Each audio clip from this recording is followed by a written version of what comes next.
to bring a new type of news show. New insights, new styles, and new topics every day. We are News Generation. Bring news just for you. It's Monday, December 2nd here in Seoul. I'm Song Yujin, and you're watching News Generation. Today, we're joined by Kwon Ji-yeon. Happy December. And happy Monday. And Jessica Dainho. Happy Monday and happy December. Welcome back. Thank you. Now, both here to speak on behalf of those in their 20s and 30s. So, it's Monday, time to talk about the latest topics trending among the younger generation here in Korea. Now, if you're watching and you're a working mom, today's topic might feel especially close to home. In Korea, it was once almost expected for women to leave their jobs after getting married or starting a family. But now, times have changed and we're seeing more women balancing careers while raising children. And some recent statistics really highlight this change, right, Ji-yeon? That's right. Well, let me give you some specific numbers. Recently, Statistics Korea released its 2024 first half regional employment survey on married women's employment. As of April 2024, the percentage of married women aged 15 to 54 experiencing career breaks has hit a historic low of 16%. Well, this marks a significant improvement compared to 19% in 2019.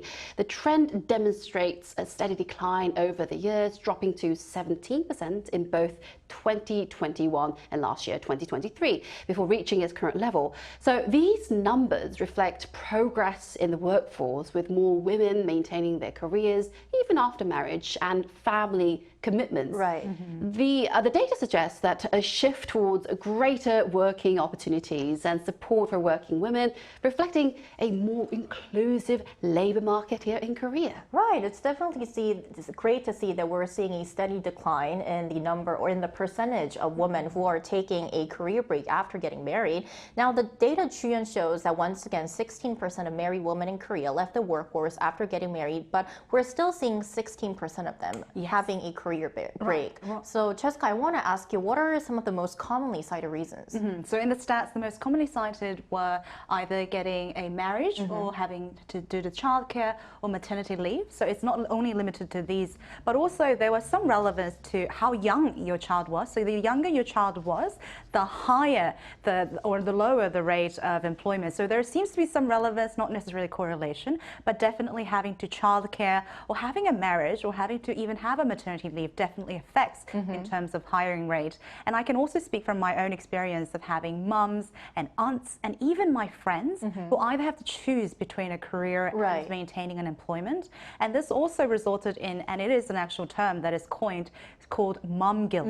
So this actually happens to a lot of working mums who, suffer from having to leave their children and go to work, and those who feel like they're not really meeting the expectation of what it is like to be a mum in a society where it's requiring mums to hold a lot of responsibilities in addition to having to maintain their position in the workplace. Right, because they also want to do great at their job, but they also want to do great at caring for their children. Absolutely, So no wonder there is a term called mom guilt. But on a more positive note, 16% is the lowest, as Ji-yeon mentioned, the lowest percentage we've been seeing since relevant records began being compiled. So why do you think we're seeing fewer percentage of women leaving their jobs after marriage? I think there will be many reasons behind these. In fact, the rise in dual-income households has encouraged more women to continue working after marriage, as economic conditions and shifting gender roles support this trend. And also, flexible work arrangements and reduced working hours programs make balancing work and family easier for them. For example, married women with children under 18 now work fewer hours, averaging 35.3 hours per week. And also, maternity leave and childcare support programs are now more accepted socially, making it easier for women to balance work and family life. After all, it's not just about working harder for the family, it's about working smarter with some support. Right, support that kind of helps you to allocate more time and effort in raising a child as a working mom. Now, what could be some other reasons, Jessica? Definitely having so much support system, even the workplace and the society definitely helps, and I think is moving in the positive direction. But we also have to mention that because a lot of women are working in these corporates, they also feel that they feel burdened to actually, apply or even ask for maternity leave, because it is a cultural thing that is still settling in to society, especially here in South Korea. So even though there are some great projects and great subsidies, or even some great, necessary measures that are taking place in corporations, a lot of women are still finding it hard to take advantage of those things. Yeah. Right, so there's still a long way to go because this is a relatively new support system here in Korea. Right, so despite these encouraging changes that Juyeon and Cheska mentioned, many agree that once again, Korea has still room for a lot of improvement in breaking the maternal wall, which is a term used for barriers that push women out of the workforce, especially after having children. So I want to ask you, could you elaborate more on what kind of challenges these working moms often face at work? Well, still there are many obstacles that the working women are facing currently, where the numbers have decreased. While the numbers have decreased, the 1 in 4 women still experiences these career break in their life. So according to the OECD's latest global economic outlook, the average employment rate for men and women in Korea remains significantly below the OECD average. This reflects how women with career breaks are not fully integrated into the workforce, which lowers the country's female working opportunity employment rate compared to other countries. And breaks in women's careers not only affect them personally, but also have some broader perspective and look at that economic consequences for the country as well in the longer term, making this an issue we must tackle all together. Moreover, the quality of employment opportunities for working mothers continues to be a pressing issue. This is a quite important subject. Most married women with underage children work in sectors not in the areas that they used to work, but in healthcare and social welfare. That will be 17.5%, and education 15.1%, and retail 12.9%. While more married women are joining the workforce, many are still concentrated in low-paying industries, which is sort of a trend that hasn't changed much over the years. This is definitely a very sad trend, because there must be a reason why these working moms used to choose the career field that they chose before getting married, but now we're kind of seeing them deviate to other career paths, especially low-paying sectors.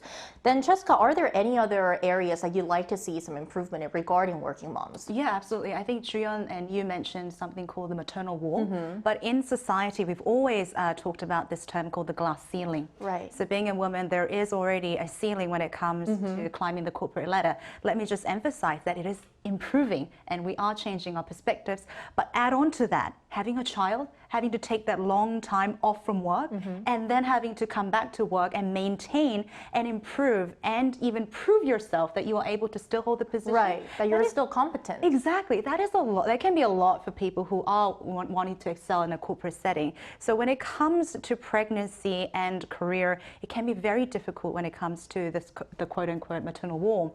And I also like to emphasize that even in Korea still, there are a lot of in-laws and grandparents who still expect women to choose between becoming a mother or a career because they feel like it is the right thing to do. And also it is very difficult, especially in Korea, when you're working almost around the clock to not hire a nanny or a housekeeper. And Juyeon is smiling because she probably knows exactly what I'm talking about. But situations like these require extra income and extra earning to support that kind of system. So it becomes a very difficult balance almost, to handle when it comes to choosing between becoming a mother and working full-time. Right, it's like as if they're facing two very hard, thick walls, not only the glass ceiling, but also the maternal wall. Yeah, having to be a perfect mom. Right, and also a perfect employee at the workplace, right? Exactly. Which makes everything more harder for these working moms. And I think, Juyeon, you can relate to this a lot because you are a working mom of 2 beautiful children, and you chose to continue your successful career. So I want to ask you, what kind of motivated you to keep going? Where do you get that energy from? And I saw you smiling the entire time we were having this, so I know you have a lot to motivation. I think I've got an hour to talk about that. But not enough. Not enough. Well, but I've never imagined not working, even after delivering children. Building the career I've always dreamt of is something I want to hold on. And plus, I believe it's important for my children to see a working mom who works very hard for their for them and family. It even makes them value things more, like the toys bought with hard-earned money. I always mention that this is from your mommy, you know. And Mommy's blood, sweat and tears. that is correct. And among my friends who have taken career breaks, some deeply miss working, like the one who earned a PhD degree in the US, now stays at home with her children. She dreams of returning to her career, her field, but has ended up teaching kids in a very small study center instead. But that's also valuable. And others have chosen to step back from work and fully embrace motherhood and home life, which I find very respectful and admirable. And honestly, raising children is 1,000 times harder than any other job, which is my personal opinion. Right. I respect their choice immensely, and hats off to them. It's like a never-ending job. It's just an around-the-clock job, just raising your children. And nobody knows that. Right, which is why they need more recognition. You don't get a plaque from having sufficed all the necessities of becoming a mom, yeah. That's definitely right. So, Jiyeon, as you're currently working, and you are working, as we always call you, a super mom, I think that it must have been really challenging, and it's still challenging for you to juggle work, household chores, and also caring for your children. So I want to ask you, what's the toughest part about being a working mom, are there any other ways that you've tried to overcome this? Well, first of all, I try not to be a perfect mother. I try not to be a perfect mother and also working woman. And also, I don't have that mom guilt that the Korean people say. Yeah, and managing everything at once is the hardest part, helping my elders with homework while feeding my youngest, cooking, preparing their school bags and getting them ready to leave this. All of that happens alongside my career commitments while I'm doing work, which makes me, try to balance all the stuff, but it's quite valuable and precious if I think about it. And then often, if I think about the works that I do, I'm so thankful of all the opportunities that I have. So, it's a very precious job. And I think that your children will be very thankful to you because you're juggling everything like a superwoman. Yes. I think that it's really good that you are actually showing your children that you are a working mom, because if more children get to see more moms working, then they think that that's a norm, and they would naturally feel that we need a more solid support system here in the society. Absolutely, I agree. Then Cheska, I want to ask your experience. Although you're not a working mom, I heard and I know that you've seen a lot of working moms, especially one very close to you, right? Too close, I think. So my mom is also a super mom in that she raised 3 of us, not just one, but 3 of us who are just a complete ruckus. Let me just phrase that. And had a full-time job while doing it. And actually, I had this conversation with my mom during Thanksgiving a couple of days ago. And, she actually said quite honestly and earnestly that she was very happy to see that the government and the society is changing, both in financial support and also sort of culturally about pregnant women and career working moms. But she was also very disappointed during her time because she did not have any financial support, any respect, or any kind of support from the family for having children and trying to maintain her career. And because she didn't work in a corporation, she couldn't apply for maternity leave. So she just had to jump right back into her career to maintain it. So there is definitely a lot of work that needs to be done in order to kind of maintain or even improve the situation that we have right now. And also, Jiyeon mentioned something really important. My mom also said that there is absolutely no balance when it comes to having a career. Right. No 50-50, right? It's not. It's about sometimes it's 20-80, sometimes it's a completely 90-10 and you feel like a terrible person. But it's just something that you have to deal with, and also requires a lot of support from the outside because it's impossible to handle everything from the inside. Definitely. I think that this topic is worth discussing today as we're seeing more working moms, not only here in Korea, but around the world. For a broader perspective, we also asked our viewers whether working moms are common in their countries. And here are some of their responses. Our first comment of the day, to Bell 4740. In the U.S., many return to work after a period of maternity leave. A Beautiful Day 9908 says, in South Vietnam, most women return to work after giving birth. Some stay at home as housewives, but most choose to work after maternity leave. Bittersweet 12, many do here in New Zealand. Even our former Prime Minister resumed her duties after taking 6 weeks of maternity leave while in office. Yes. So we're definitely seeing more working moms around the world, which is the reason why we need to facilitate this discussion even more. Now, for even a more in-depth discussion, we're going to join by a millennial who changed her careers after having children. We'll be back after this break.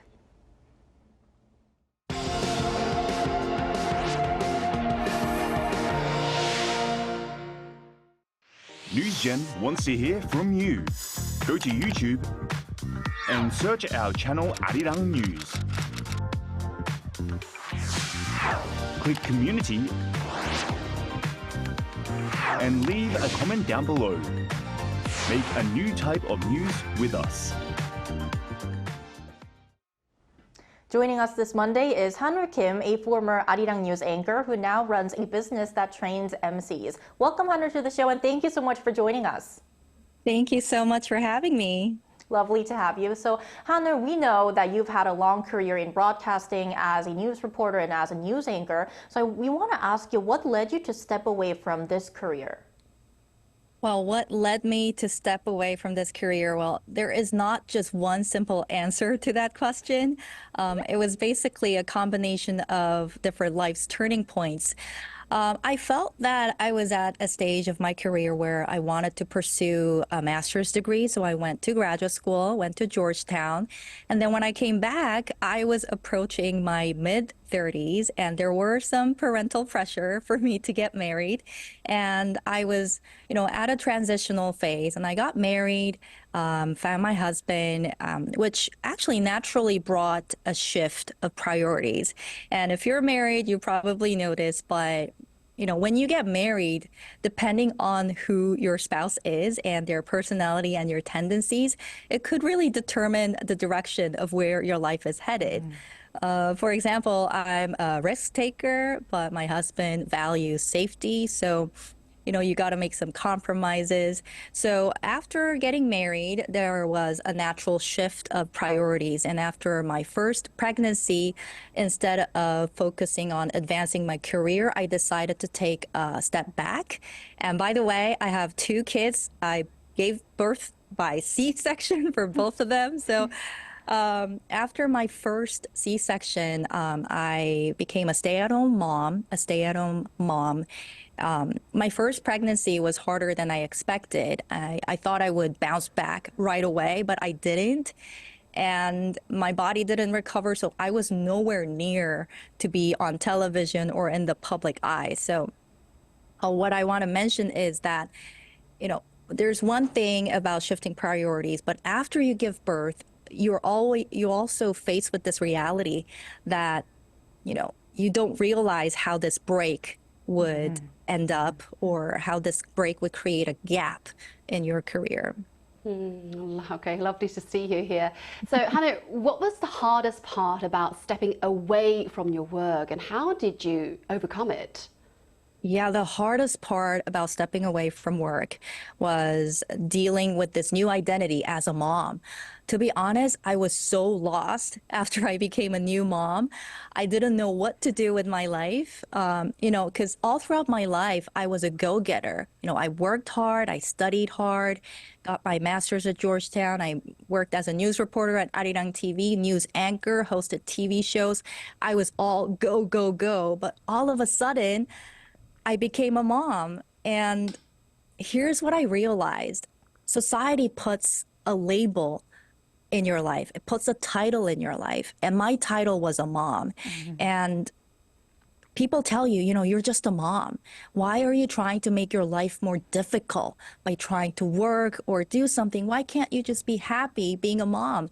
And, I do believe being a mom was the greatest gift that God gave me in my life. But at the same time, yes, a mother is what I do, but I am more than a mother. You know what I mean? And I knew that I had more gifts to give to this world. But here's the kicker. The reality is I couldn't find a full-time job or a part-time job when you're raising a kid, because a baby needs, full attention 24/7. Right. So I thought to myself, what can I do with just a laptop, raising my kids at home? So I decided to start my own online business. So it's been my 3rd year in business. I started my business on Instagram. Now I empower professionals, MCs, so they can overcome their English insecurities and show up confidently on stage. I feel like your story could resonate to a lot of young women, or even women out there. So from your experience, if you could give us one tip to how to successfully come back to work after a break, what would it be? So my number 1 tip for all ladies out there, moms out there, is to think outside the box. Your idea of going back to work, returning to work, that is what is destroying your life. You have to really be flexible about what type of work that you're getting into. If tough truth, you're not the same person after you give birth. Your body needs time to heal. Mom brain is real. Mom brain, like after you give birth, your mind is not as sharp. So if you are trying to get back into the same job position you had before you had your baby, it's going to be so tough. And when you go back to work, there are all these things you have to juggle, like childcare and trying to keep up with everybody else. So I wouldn't really frame it as moms returning to work because life happens, but try to think outside the box. You can still monetize and make money and work using the same knowledge and talents that you have garnered across your life. It doesn't have to be a 9-to-5 office work. What I did was I was able to share my knowledge and my work using the online platform by being a digital entrepreneur. I do that with a laptop, very little money to get started, and I can still raise my kids doing that. And the most important thing is you have to find your why. Why are you doing this? Who are you trying to help? Because once you understand your why, it doesn't matter whether it's a 9-to-5 job or whether it's an online coaching service, you're going to be unstoppable. So I'm doing this because I want to make a better example for my kids. I want to show my girls that nothing is impossible. You can still chase your dreams, no matter the circumstances. And I could be working in front of a computer. I could be going into an office. It doesn't matter. So my tip is to think outside the box and find your why. And that will really solve a lot of problems. All right, that was Hanur Kim, not only the mom of 2 beautiful girls, but also a very successful career woman. Thank you so much for your time today. Thank you. Thanks for having me. Thank you. Right, so ending off our episode today, it's a difficult reality that many new moms still find the idea of returning to work daunting and overwhelming. But we have to remember, as Hanur mentioned, they're not just mothers. Their identity and value extend far beyond that role. They're not defined solely by being someone's mom. They have their own names, identities, dreams, and careers, and they're an essential part of our society, especially, as Chia mentioned, as we grapple with a shrinking workforce due to the dwindling population. So ending off, I want to ask our panelists, how do you think that we can help more moms kind of refine their own identity too, and also build multi-identities, not only as a mom, but also as an individual? Well, after listening to Hanul's interview, she almost made me cry. So I do think that happy moms equals happy mom means happy family. Right. Yeah. So, and I do believe that mothers need to be supported so they can work and raise their children with ease and with happiness. Also, so creating an environment where they can feel comfortable in both their careers and their parenting roles is quite important. And also flexible working options, like you mentioned earlier, like remote work, part-time hours, and reduced schedules must be expanded in order to provide, flexible working opportunities for mothers.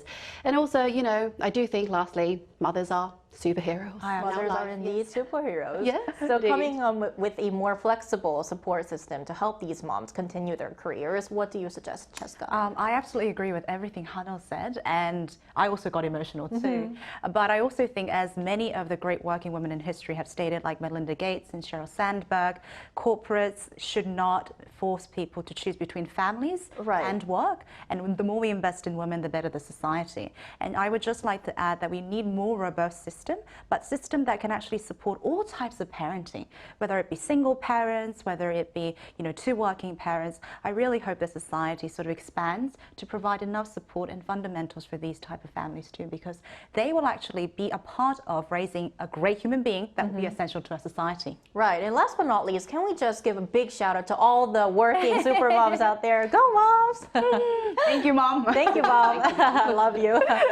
And that's all from us today, but Newsden will be back tomorrow at 10:30 a.m. Korea time. Special thanks today to Kwon Ji-hyun. Thank you for having me. Thank you. And Cheska Dainha. Pleasure's always mine. Thank you. Thank you. And thank you everyone for watching, and see you tomorrow. We are News Generation. We're not stopping.